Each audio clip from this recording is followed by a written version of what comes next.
So let's talk about Ted for a minute. What's Ted's last name? Do you know? Yeah. Walter. Okay. Walker. I'm sorry, Walker. Walker? Walker. Okay. All right, now he shows me a forest, like a forest, and I don't know if that's symbolic or literal. I think it might be symbolic of like he's in this like very peaceful, serene kind of place. But I do get now as I'm talking, I get the sense from him he loved whether it was the mountains or the forests or something. There was something about forests for him, and like in his passing when he crossed over, like he is in the forest. Like he loves being in the forest, and he feels kind of rugged to me. Like I don't know if he camped in. He was a geologist. Oh, okay. Well, that makes sense. Okay. So you are connected to him because he's coming through, and he wants to talk to you about your path because there's some things you've been questioning. He's showing question marks. Like you might be questioning some things with your path. Your path meaning whether it's your healing work or your life path or whatever. There's questions, and he's like, just go and like, just, he's showing like, go hike in the forest and like, just do it. Whatever it is you're wondering about.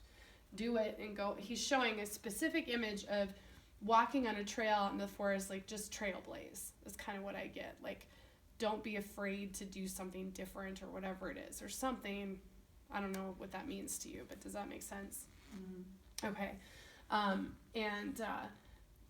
In these question marks, there's also some self-doubt and some uncertainty with your gifts. And he's like, he really feels like this very adventurous person, and he wants you to have that like sense of adventure with whatever it is you're doing with your healing work or your path. He's like, you don't take enough risks. Does that make sense to you?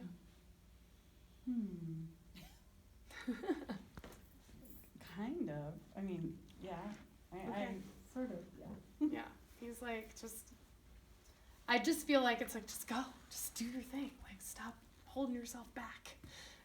Like, he really is, like, passionate about that, like, as far as you going out. And it seems like doing something different. So I don't know what you've been doing, but it's almost like there's a shift for you. And now I see a Native American man. Do you have a spirit guide that you know of that's Native American? I mean, I think he's yours. I'm just asking if you already knew about him, or do you use a healing master when you do your healing? I know that I have Native Americans in my lineage. My great-grandmother was a Native American. Okay.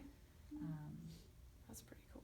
Mm-hmm. I got like that much Blackfoot Indian, like just enough that there's something there.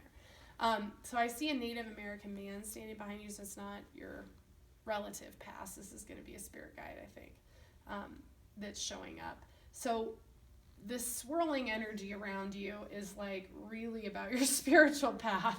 So I don't want to deviate too far away from all these people who passed away who are hanging out, but I also want to say like Ted and now this Indian spirit guide is whatever you've been doing for your healing work, whatever path you've been on, there is a shift for you this year, and go on the road less traveled. Like, do it. It's okay. Now I'm getting to see that meme, the two roads diverged in the wood or whatever. I wish I could remember it. For Emerson Paul, yeah. Right? Robert Frost, yes. Thank you. So go to the one less traveled. That's what you need to do. There's some sort of change for you. So, yeah, just put that in your pocket. Okay, so now that we've done all that, before I walk away from Ted, is there any questions you have for him?